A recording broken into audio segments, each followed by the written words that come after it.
Welcome to another edition of Budget in Focus. I'm Paul McAdam. With me for this segment is Minister within the Ministry of Public Infrastructure, Annette Ferguson. Welcome to this segment. Thank you very much, Mr. McAdam, and I'm happy to be here. Off the bat, Budget 2018. What's your reaction to the budget since it came out? Well, Paul, I can only, express myself this way to Budget 2018. As, I am happy, I'm elated. I'm anxious. It is just a matter of us now trying to, once the appropriation is approved and passed, it's just now for us to execute our projects in 2018. So in a nutshell, I'm indeed elated about Budget 2018. What are some of the big things that are gonna happen? First of all, let me backtrack a little bit. 2017, we almost to the end of the year. The allocations for this year, what were some of the things that you managed to accomplish in the sectors that you really oversee? Well, so far for the Guyana Civil Aviation Authority, a lot of work, I must report, has been put into, making the authority or bringing the authority up to some level of competency and amongst every other thing. So for 2017, we ensured that staff were trained. We had the installation of a simulator, new simulator there out into Mary. Traffic controllers. Exactly. We also have, what did we do?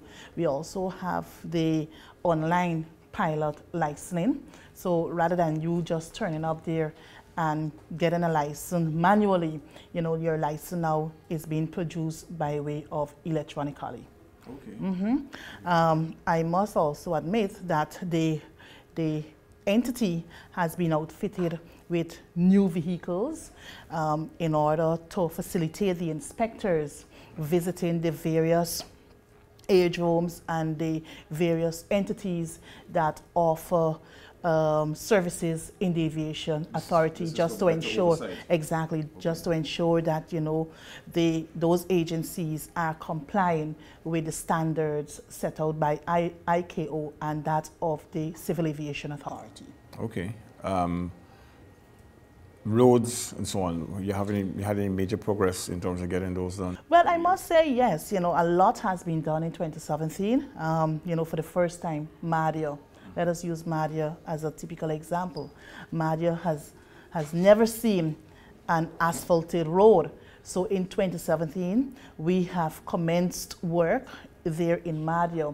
And what we're doing currently is these concrete slabs. So we're using concrete slab roads there in Madia. So the people, because that community, the nature of their road previously was the red loom. So it used to bring a number of discomfort to the traveling public. So, Madia has moved to another level. Thinking of concrete road is not cheap. No, it's not. It's not. And I'm happy that this government, through the Ministry of Public Infrastructure, we would have seen the need to perhaps venture out, with that new idea. So I trust once it works in Madia, we can see such initiative being rolled out in other hinterland areas. Of course, Madia is going to be a town. Exactly. So exactly. That kind of lifts the whole standard of the community. Absolutely correct. All right. Now for 2018, what are some of the big things that the ministry has planned? Well, even before we move to 2018, I must report to also, it is in the news that on the east bank of Demerara, you would have seen 5 pedestrian overpass being installed, and those are monies that we would have gotten through the IDB. So it's IDB funded projects, right? Close to 100 million Guyana dollars. Those projects will come to an end by December 31st, 2017. So, I think it was a good initiative to have pedestrian overpass, placed at strategic points there on the east bank of Demerara, because we have the school, we have the traveling public, people trying to get to work from home. So they now have they will now be able to utilize the overpass to get from one end to the other there on the east bank. Exactly. You know that corridor is a very accident-prone corridor. Outside of that, not only for pedestrian, because those overpass will be outfitted with elevators. So we're also catering for the disabled, you know. So once you're physically challenged, you're wheelchair bound, you can use the elevators to get up in order to get to the other end of the pedestrian crossing. Outside of that too, I must report that the lift, these overpass will be well illuminated. You know, we have started to run the electrical fittings in a few of them. So, you know, as I said before, 31st of December is the expected date for completion of those 5 pedestrian overpass there on the east bank of the Morado. Okay, so something to look forward to. Exactly. Traveling in and out of town. Exactly. And you know the work on the Chedijagon International, works, exactly, yes, that continued too. You know, 2017 we would have continued. I don't know when last you visited the airport there. So we have already put down like the two boarding bridges.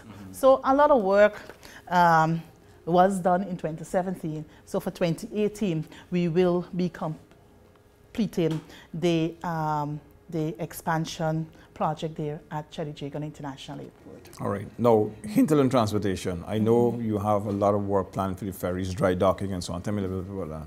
Well, even before I moved to hinterland, you know, I just want to touch a bit on age homes development. Okay. A lot of work was done on age home in the hinterland areas. Exactly. So we had works done on the Paramakatoi airstrip there in region number 8.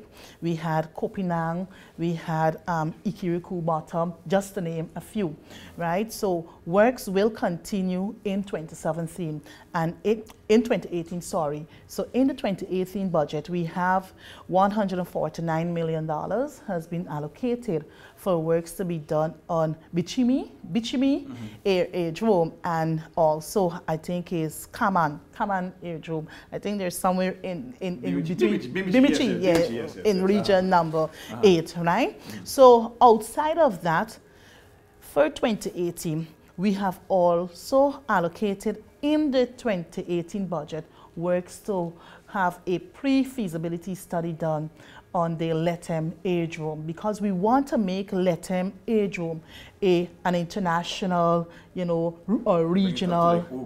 Exactly. So we would be seeing some amount of works in terms of its feasibility commencing in 2018. So $20 million has been set aside in the 2018 budget to effect such a study.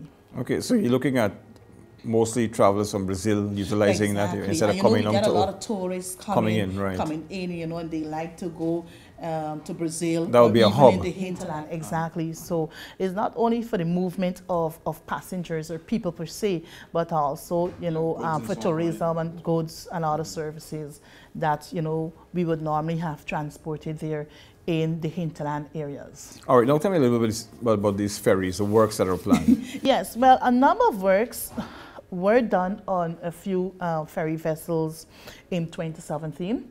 We had works done on the Malali that plied the Essequibo River. We had works done on MB Sandaka, Lady Northcourt. She serviced the Region 1 area.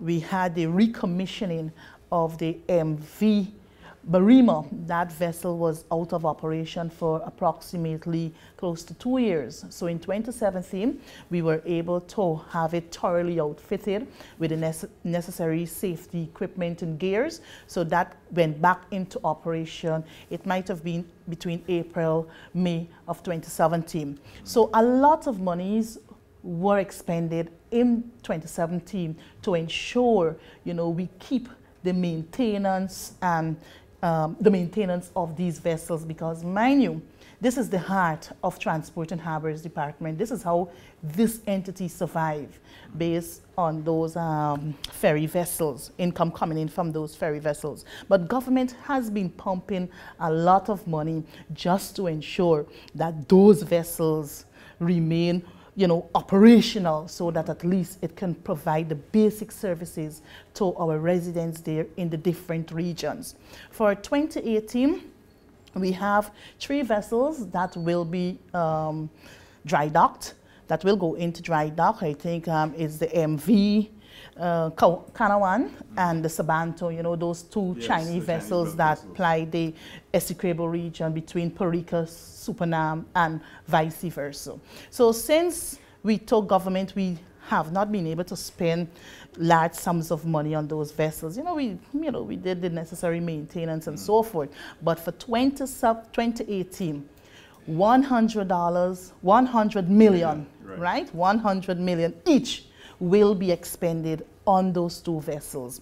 We also have MV Makura that plies between Perica, Bartica, and also its service Wakenham to some extent. Islands, yes, exactly.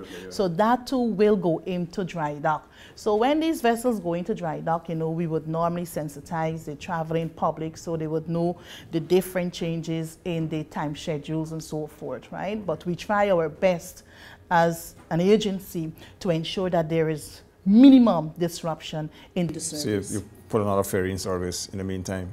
To service those, you'll use another ferry to service those routes. Exactly. Okay. Right. So Transport and Harbors Department will be seeing a lot of money. I think is in excess of $262 million.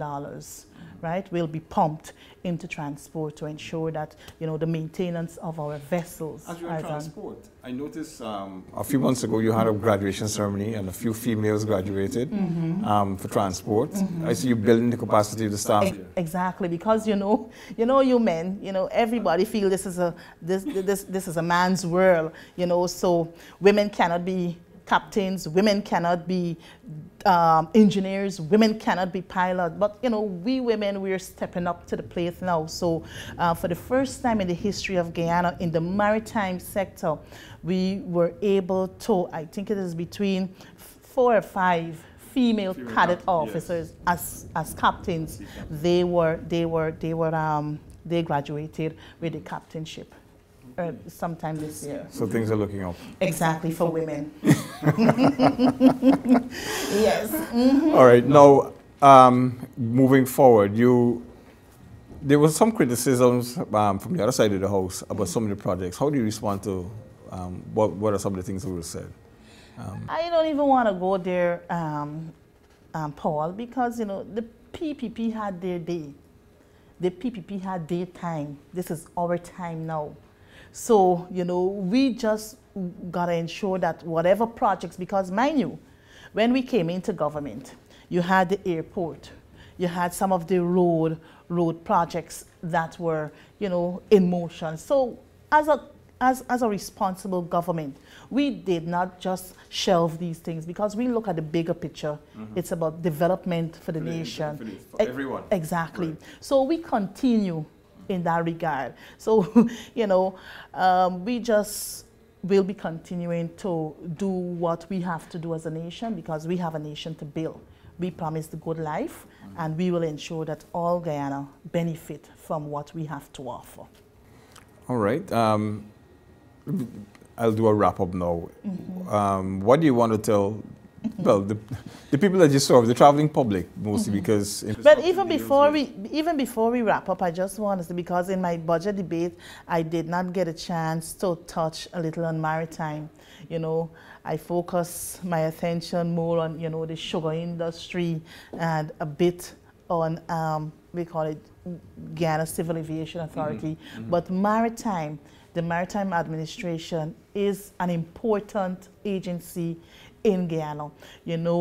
For the past years, we have been losing a lot of our human resources due to reckless use in our rivers. So the government, we continue to inject monies into the Maritime department to ensure that at least, you know, beacons, buoys, and all these things are procured. Government does its part. Exactly, are procured to ensure that our rivers are properly manned and monitored. So to this end, for 2018, in excess of 300 million Guyana dollars has been set aside in the 2018 budget to ensure that our pilot vessels, the barge, the procurement of buoys and beacons are, the agency is thoroughly outfitted. So a lot will be done in 2018, and I look forward to the end results from these projects. All right, so the amount of money allocated, it's a little bit less than last year. How much is it in total? It's more than 30 billion. Well, for 2018, we have 35 billion set aside. For 2017, we had $37 billion. So for 2018, we actually, you know, 2 billion less than 2017. But mind you, we would ensure that whatever has been allocated to us and the projects that we have to roll out in 2018, we would, you know, have those projects rolled out in a timely manner. Okay, so big things happening. Big things happening. Big things are happening, and big things and bigger things will continue to happen in 2018. All right. Well, thanks for spending the time with us. You were watching Budget in Focus. I'm Paul McAdam, with me, Minister within the Ministry of Public Infrastructure, Annette Ferguson. Thanks again. You're Good welcome. luck with the debates. Thank you very much, sir.